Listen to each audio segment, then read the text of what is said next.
Hey guys, I hope that you guys are doing okay, and I know that I haven't made a video in a really long time, but I was just having a hard time figuring out what I wanted to show you guys and share with you that would be meaningful and fun for you to do during this time.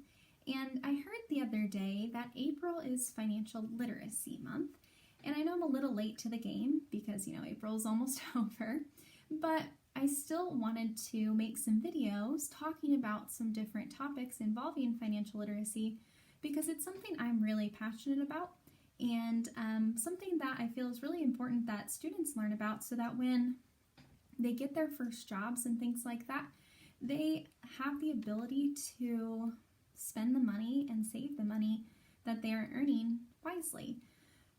So what is financial literacy? That seems like a really big, scary word, but all it means is that you understand how to take care of your money and spend it wisely and budget it, but also that you understand the terminology, the words surrounding different things in finances. And some of those words, a lot of adults don't even know, and it makes handling money a big, scary thing and something that a lot of times people don't want to ask for help with because they feel like they should already know that stuff, and that's not necessarily the case. So I wanted to take some time to discuss a few different topics with you guys regarding some heavy issues in finances. So what we're going to look at today is credit cards and interest and seeing how those affect one another. So there are two types of payments that you can have if you are going to use plastic, so instead of cash or a check. And those two are a credit card and a debit card. Now, with a credit card, the way that they work is that they aren't your money. You're actually spending someone else's money. You're borrowing money from whatever company your credit card is through. So if you have a Capital One credit card, you're borrowing Capital One's money, and they expect that you pay that back to them at the end of the month. If you use a debit card is linked to a bank account, and that bank account is where the money comes from. So when you use a debit card, it's like spending cash, except maybe a little bit more convenient than spending cash. It will come directly out of your account, so there's no borrowed money. You're spending your own funds. So the part with credit cards that can get a little messy is the interest portion. So I don't use credit cards anymore. I did at one point in time, but I just felt like whenever I was using them, I ended up spending more money than I needed to on things. And if you forget a payment on a credit card, you're late on a payment, they end up charging you extra money, which I didn't like that either, obviously. And so for me, it was just something that I decided I didn't want to have in my life anymore because it was just negatively affecting me. And so I just don't use them at all anymore. But I know a lot of people do use them, and so it's important to understand how they work and what the different parts of it are. So with a credit card, you usually have a set amount of money that whatever company you're borrowing from allows you to borrow to. I guess that's how you would say that. So these are called credit limits. So if you apply for a credit card at some point in your life, they will assess or essentially test how much money they think you should be able to borrow from them. So they're looking at all sorts of different things, like how old you are, if you've ever borrowed money before in a legitimate way, like through another credit card company or a bank or something like that, not if you just borrowed money from a family or friend member. And they use that to set what's called your credit limit. And typically a low credit limit would be about $500 to $1,000. But I mean, as you get older and you have more experience with spending and saving money, you can have credit limits up to $10,000. So what happens is that the credit card company says, okay, every single month you are allowed to borrow this amount of money. So for our scenario, we'll say $500. But since it's borrowed money, it's not money that you actually have to have in your pocket to spend. So you could go to the store and get a little carried away on something. So like for me personally, it would probably be clothes that I might want to get carried away with.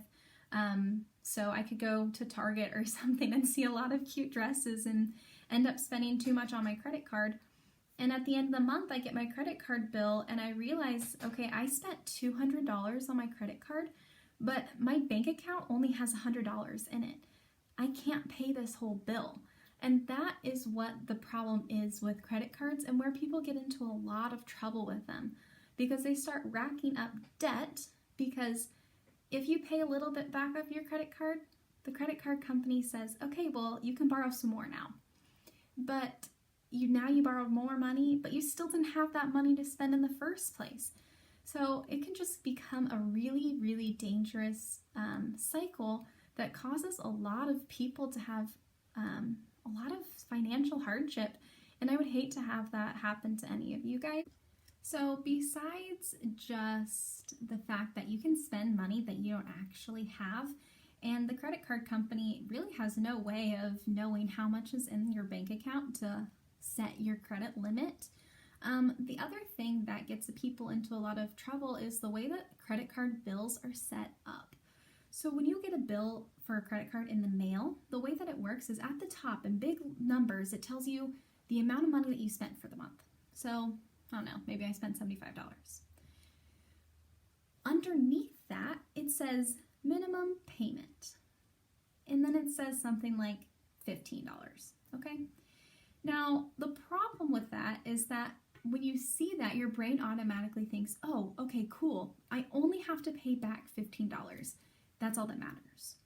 And while that's true, if you pay back the $15 and you aren't going to get a lot of like these penalty fees, whereas if you didn't pay anything at all, you would get an additional fee added onto your credit card bill, you do end up getting hurt by it. Because what happens is that the credit card company charges you interest now because you didn't pay it all back. And that's what we're going to talk about today, is seeing how minimum payments and interest work together to negatively hurt the person who has to pay the bill. All right, so here's our scenario. We have a starting amount of $50, okay? So I took this credit card and I spent $50 and now that's how much I owe. And that's not going to change. I'm not going to keep spending money on this credit card because that would make our situation really difficult to work with. So for the sake of our situation, we're going to say that I spent $50 on the credit card and then decided, you know what, that was not a good choice. I didn't have that money in the first place. I'm not going to use a credit card anymore. So I get my bill in the mail and I see that it says that I have a $10 minimum payment. And because I didn't have the $50 to begin with, I decide that I'm just going to do the minimum payment. I'm going to pay this $10. All right. So what happens is you send to the credit card company $10. They're like, hey, thanks. That was nice of you. So if we started with 50 and we sent them 10, my bill now, so new bill, is $40, obviously. That makes a lot of sense. Okay? Now, what the credit card company says is, well, thanks for giving me that $10. And while I did tell you that you could just give me $10, I'm upset because you didn't pay me all that money back. So I'm going to charge you 17% interest on this money. Okay? So I'll explain what that means a little more in a second if you don't know, but we're going to go ahead and calculate how much that is. So what that means is I need to figure out what 17% of $40 is. And I know it's been a long time, okay, but try to remember what the word of means in math. So think about that for a second, okay? Of means multiply, if you didn't remember. So that means that this is going to be a multiplication symbol, and I have my $40. And if you guys remember, whenever you have a percentage in a problem, you always have to turn it into a decimal in order for you to actually do the math. So I'm going to go ahead and turn this percent into a decimal. So remember, you put the decimal behind the number and move it over 1, 2 spaces. So now this is 0.17 times 40, okay? So I'm going to go ahead and stick that in a calculator and see what we get. And you feel free to use a calculator through this lesson as well. Gotta get my calculator pulled up. So $40 times 0.17 equals 6.8. Now, this is money that we're talking about, so remember that you're always going to have two decimals, or two numbers by the decimal. So this means that I'm going to end up spending $6.80 in interest. So now you have to know, what does that actually mean? What that means is you still owe the credit card company $40, right? We only paid them 10 of the 50 that we borrowed. And since they are giving us such a gracious deal and letting us borrow that money, they charge you interest. And so on top of the $40 they still owe you, they say, because it's not all the money, you owe me an extra $6.80. So we don't owe the company $40 anymore. We add those up. So now we owe them $46. Okay, so I'm going to write new bill again. $46.80. So I got that by adding my total after taking away my minimum payment and the interest amount. Okay? So here's what our bill is for next month. Remember, I'm not spending anything else. I'm just going to work on trying to pay this money off. Okay? So now I owe the company $46.80. The next month comes and I get another bill in the mail. Once again, I give them a $10 minimum payment. So now I owe the company, let's see, minus our $10. Now the amount that I still owe is $36.80. But wait, they charge you interest again. Oh my gosh, seriously guys, credit cards can be so dangerous. If you choose to get one in the future, be so careful because this, it kills you, okay? So now I have to figure out what 17%, remember that's our interest amount, is of my $36.80.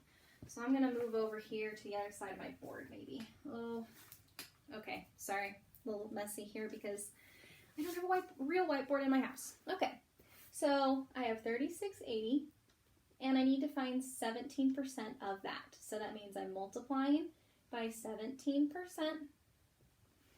And we said that we have to take that and move our decimal over. So okay, so now I'm doing 0.17 times 36.80. Let me move that a little bit better so you guys can see that. All right, so now I put that in my calculator to see how much interest I owe. Okay, now I gotta remember what it said. Okay, 36.8 times 0.17. Oh, I put the wrong numbers in.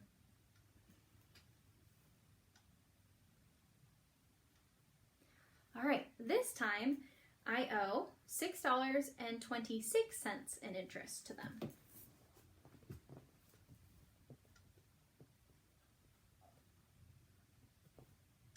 So now I figure out what my new amount that I owe to the company is by adding up my new bill and the interest that they're charging me. So this one will be a little bit more work here, but it's not too bad. So that will be $42. Oh, I should add the correct way and then I won't make mistakes. 6, 0, carry the 1, 12, 13, carry the 1, 4. So now I owe the company $43.06. All right, and if you remember before, in my last bill, I owed them $46.80. So my bill didn't drop very much this time. Even though I gave them $10, it didn't drop by $10. It dropped by a little over $3. So this is why it gets a little messy, okay? So I'm going to go ahead and finish working all this out, and I will show you the results of how long it takes to pay off this $50 credit bill using the method of only minimum payments, all right? All right, so here are all the calculations for our credit card situation. So as you can see here, it would have taken me 9 months to pay off $50 if all I was doing was the minimum payment. So when I think about the fact that it took 9 months to pay off this credit card bill of $50, that's just crazy. And if you really think about it, $50 is not a ton of money. Yeah, if someone gave me $50, I'd be really excited. But when I think about the things that we go out and buy, $50 is like 2 pairs of pants, maybe a pair of shoes, if that. I mean, I know that some of the shoes that you guys wear are $100, $200. So in the scheme of the items that we purchase for ourselves, $50 is not a ton of money. What's even crazier though is that not only did it take us 9 months to pay off $50, we paid a lot in interest. So the way that you figure out how much extra money you paid to the credit card company is by taking how much interest you had each month and adding that all up. So when I added up the amount of interest that I added to each and every bill, it came out to $32.76. So the amount of money I started with, the amount that I borrowed was $50. And I ended up paying more than half, or adding half of that back on to give to the credit card company. So I didn't end up paying $50 for these items that I wanted. I ended up having to pay $82.76, which is crazy that it went that quickly. Okay, so I'm going to give you guys your own credit card scenario to try out, and you're going to figure out how many months it would take to pay off and how much interest you would have paid to the credit card company if you chose to only do minimum payments. So your scenario is going to be a bill of $20. Your minimum payment is going to be $5 every month, and your interest rate is 20%.